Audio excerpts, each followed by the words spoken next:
एनआईवीएस subjects में selection, एक गलती और आपका फ्यूचर किल। ये वीडियो उन सभी एनआईवीएस स्टूडेंट के लिए है जो अपने मन मुताबिक सब्जेक्ट को सिलेक्ट करते हैं और बाद में फेल हो जाते हैं। अगर आप इनसे बचना चाहते हो तो आपको कौन कौन से सब्जेक्ट सेलेक्ट करना चाहिए और कैसे सेलेक्ट करना चाहिए, उन सब के बारे में आपको इन्फॉर्मेशन दे रहा हूँ। तो हाय गाइस, मेरा नाम है Ravikishan. Welcome to short study tutorial. यहाँ पे आपको सटीक और सही जानकारी दी जाती है समय समय पे। चलिए शुरू करते हैं। तो हमारे वीडियो का टाइटल क्या है? How to choose subject for NIVS class 12। ठीक है, तो देखो आपको ये तो पता होना चाहिए कि हम मिनिमम कितना सब्जेक्ट चूज कर सकते हैं और मैक्सिमम कितना सब्जेक्ट चूज कर सकते हैं।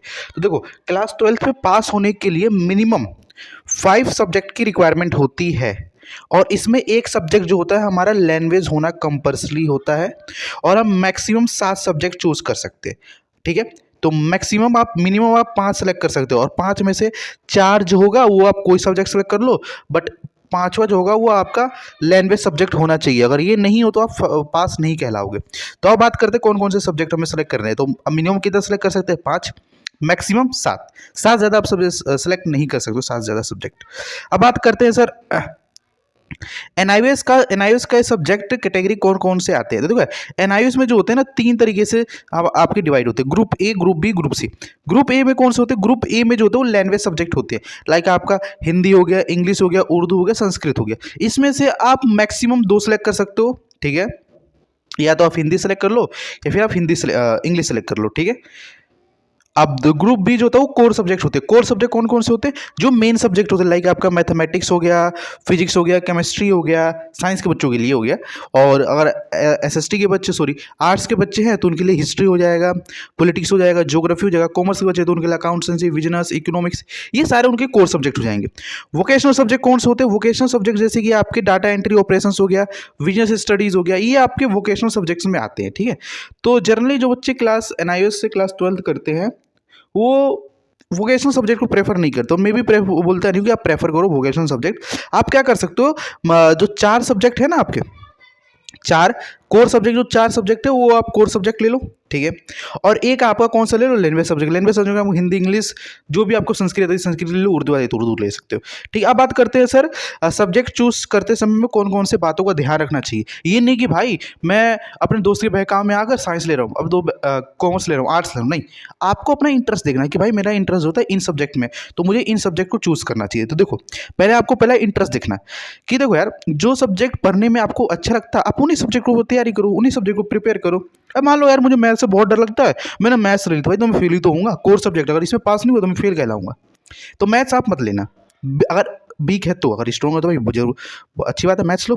ठीक है, फ्यूचर आपका गोल क्या है? अगर आप आगे जाके जेई नीट की तैयारी करना चाहते हो तो पीसीएमबी लो, पीसीएम लो जेई के लिए और पीसीएमबी लो नीट के लिए। ठीक है, आप 12th में साइंस स्ट्रीम हो तो नीट और जेई की तैयारी करना चाहते हो और आईआईटी इंजीनियरिंग करना चाहते हो तो आप जा सकते हो। ठीक है, कैरियर पाथ देखो, कॉमर्स या ह्यूमैनिटीज के तरफ जाना हो तो अकॉर्डिंग सब्जेक्ट लेना। अगर आपको जैसे मान लो कि आपको कॉमर्स के फील्ड में जाना है, आपको सीए करना है या फिर आपको यूपीएससी करना है, ह्यूमैनिटीज लेना है, तो आप उसके अकॉर्डिंग आपका सब्जेक्ट सेलेक्ट कर सकते हो। ठीक है, ये भी डिपेंड करता है सर आपकी स्ट्रेंथ पे। स्ट्रेंथ में क्या होता है, जिसमें आप अच्छे हैं। मान लो कि यार मेरे को हिंदी अच्छे से आती है तो मैं तो हिंदी तो लूंगा ही भाई लैंग्वेज सब्जेक्ट में।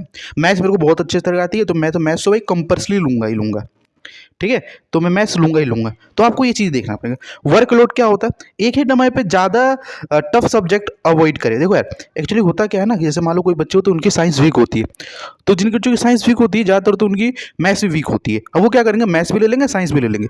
10th की बात कर रहा हूँ, तो वर्डन बढ़ जाएगा, तो उसमें बच्चा जो है स्टडी नहीं कर पाएगा। ठीक है, तो आपको इसके अकॉर्डिंग आपको अपना सब्जेक्ट सेलेक्ट करना पड़ेगा, जो इजी लगता है आप वो ले सकते हो। ठीक है, अब देखो अलग अलग कैरियर पाथ गोल के लिए सब्जेक्ट कॉम्बिनेशन क्या होने चाहिए। अगर आपको साइंस स्ट्रीम से हो, अगर आपको मेडिकल या फिर इंजीनियरिंग करना है तो आपको देखो मेडिकल और इंजीनियरिंग करने में क्या लगता है।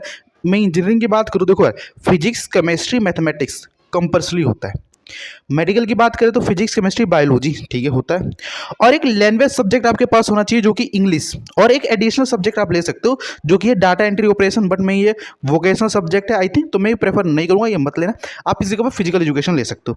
ठीक है, कॉमर्स के बच्चों तो आपके लिए क्या क्या करना चाहिए। देखो यार, अगर आपको कॉमर्स में लगे, आपको बिजनेस में जाना है, फाइनेंस में जाना है, तो आपको क्या करना है, आपको अकाउंटेंसी जैसे सब्जेक्ट लेना चाहिए, है ना। देखो अकाउंटेंसी हो गया, बिजनेस स्टडी हो गया, इकोनॉमिक्स हो गया, 3 तो ये हो गए, एक लैंग्वेज, 4 इंग्लिश, और एक एडिशनल सब्जेक्ट आप ले सकते हो। एडिशनल सब्जेक्ट में आप कोर्स करो, टूरिज्म ले सकते हो, या फिर साइकोलॉजी ले सकते हो, सोशियोलॉजी ले सकते हो, ये सारे सब्जेक्ट आप ले सकते हो, ठीक है। अब देखो, ह्यूमनिटी जो गवर्नमेंट जॉब की तरफ बच्चे जाते हैं, है ना, अगर आपका भाई वही है ना कि ये मेरा गवर्नमेंट जॉब है, आर्ट्स स्ट्रीम से मैं करना चाहता हूँ, तो आप क्या ले सकते हो, हिस्ट्री लोगे, पॉलिटिकल साइंस लोगे, सोशियोलॉजी लोगे, इंग्लिश लोगे, और एक एडिशनल सब्जेक्ट ले सकते हो, ठीक है। और ध्यान रहे बेटा, मैं आपको एक चीज़ बता देता हूँ, ठीक है, अभी ले सकते हो। अब आता है वोकेशनल सब्जेक्ट लेने के क्या फ़ायदे होते हैं। देखो यार, वोकेशनल सब्जेक्ट प्रैक्टिकल स्किल और डेवलपमेंट करते हैं और जल्दी जॉब अपॉर्चुनिटी के रास्ते मिलते हैं, ठीक है। और वोकेशनल सब्जेक्ट लेते हो तो उसमें आपको प्रैक्टिकल और स्किल पे डेवलप करता है। बट एक्चुअली एक दिक्कत बताओ, एनआईयूएस में क्या होता है, वोकेशनल सब्जेक्ट लेते हो तो आपको खुद ही पढ़ना होता है, बस आपको एग्जाम देने जाना होता है। तो आप जस्ट सोचो ना कि यार वोकेशनल सब्जेक्ट लेके आप कैसे तैयारी करोगे, आपको कोई बताने वाला नहीं है, तो आप कैसे कर पाओगे, आपका स्किल कैसे डेवलप होगा। तो ये एनआईयूएस वाले बच्चे प्रेफर नहीं करते हैं। अगर आप लेना चाहो तो भाई देख लेना, क्योंकि तुम्हें इसमें खुद से ही पढ़ना पड़ेगा और खुद से ही एग्ज़ाम देने जाना पड़ेगा, है ना। ये सारी होता है। क्या मैं अपना सब्जेक्ट बदल सकता हूँ अगर गलत चूज कर लिया? हाँ, आप अपना सब्जेक्ट बदल तो सकते हो, बट उसके लिए बहुत अच्छा खासा पैसा लगता है। एनआईयूएस के साइड पे अगर आप एक सब्जेक्ट को चेंज करने जाते हो तो उसकी जो चार्जेस है वो 1020 रुपये है, आई थिंक, जहाँ तक मुझे लगता है 1020 या फिर 1070 रुपये। तो आप सोचो कितना ज़्यादा भाई फीस लगा रखा है इन लोगों ने। जस्ट इमेजिन दिस थिंग, पहले जो था वो 740 रुपये लगता था, उसका 720 रुपये लगता था, सॉरी 720 रुपये लगता था सब्जेक्ट चेंज करने का, 50 रुपये एप्लीकेशन फीस लगता था, तो 770 रुपये में हो जाता था। बट इन लोगों ने क्या किया, फीस इंक्रीज कर दिया है। तो मैं प्रेफर कहूँगा कि भाई पहले से अच्छा सब्जेक्ट सेलेक्ट कर लो, वरना आगे यार दिक्कत हो सकती है, पैसा लगेगा फिर, ठीक है। अब बात करते क्या, सब्जेक्ट चूज करते समय कौन कौन सी गलतियां नहीं करना चाहिए। दोस्तों के कहने पर, देखो मैंने कहा था ना, दोस्तों के बहकावे में आकर हम लोग सब्जेक्ट डिसाइड कर लेते, वो आपको नहीं करना। दोस्तों के कहने पर आपको सब्जेक्ट सेलेक्ट नहीं करना, ठीक है।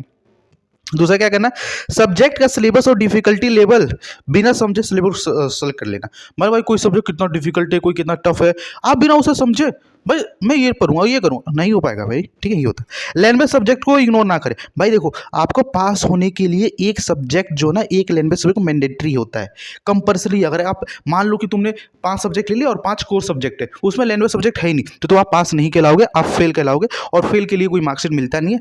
आपको एक लैंग्वेज सब्जेक्ट लेना ही पड़ेगा, एक तो लो भाई, कम से कम हिंदी ले लो, इंग्लिश ले लो, उर्दू ले लो, जो आपका प्राइमरी लैंग्वेज है, जो आपको अच्छे तरीके से आता है। हिंदी आता है तो हिंदी ले लो, इंग्लिश आता है तो हिंदी इंग्लिश ले लो, ठीक है। तो एक लैंग्वेज सब्जेक्ट आपको लेना जरूरी है। क्या प्रीवियस क्वेश्चन पेपर को एनालाइज करना जरूरी है? हाँ भाई, देखो प्रीवियस क्वेश्चन पेपर को एनालाइज करोगे तो उससे आपको ये थिंकिंग मिलेगा कि भाई मुझे एग्जाम में किस तरह के क्वेश्चन अटेम्प्ट करना है, कैसे अटेम्प्ट करना है, किस तरह के क्वेश्चन आते हैं, वो सारा चीज़ आपको देखने को मिलता है। और एग्जाम कितना डिफिकल्ट होगा वो सारी चीज़ आपको देखने को मिलेगी, ठीक है। क्या टीचर से गाइड लेना जरूरी है, गाइडेंस लेना जरूरी है? देखो ये बात सत्य है, बट एनआईयूएस में आपका कोई टीचर नहीं है, पहली बात तो, ठीक है। आप गाइडेंस लोगे तो लोगे किससे, ठीक है। तो हमने आपके लिए बता रखा है, ये 100 टीचर्स ट्यूटोरियल आप ही का चैनल है, आप बेझिझक कमेंट कीजिए, हम आपका अच्छे तरीके से रिप्लाई करते हैं, ठीक है। तो आप अपने जो भी आपके जान पहचान के टीचर्स हो, जनरली देखो एनआईएस के बच्चे क्या होते हैं, कहीं भी स्कूल नहीं जाते, कहीं भी ट्यूशन नहीं जाते, अपना सिर्फ पेपर देने जाते, तो उनका यहाँ पे कोई अच्छा खासा टीचर नहीं होता जो उनके कॉन्टैक्ट में होता है, जिससे वो अपनी सलाह ले सके, है ना। तो आप देख सकते हो, अगर आपको कोई अच्छा टीचर है तो आप उनसे गाइडेंस ले सकते हो, वरना हम तो आपके लिए हैं ही, बैठे हैं यहाँ पे, ठीक है। एनआईयूएस के ऑफिशियल रिसोर्स से सब्जेक्ट का कैसे सिलेक्ट करें? देखो यार, एनआईयूएस के ऑफिशियल, एनआईयूएस के वेबसाइट पर जो होता है ना, सब्जेक्ट का लिस्ट अवेलेबल होता है, वहाँ जाकर आप सिलेक्ट कर सकते हो। तो देखो आज ये ऐसे 10 क्वेश्चन थे जो आपके मन में आना चाहिए जब आप एनआईयूएस में एडमिशन ले रहे हो या फिर सब्जेक्ट सेलेक्ट कर रहे हो।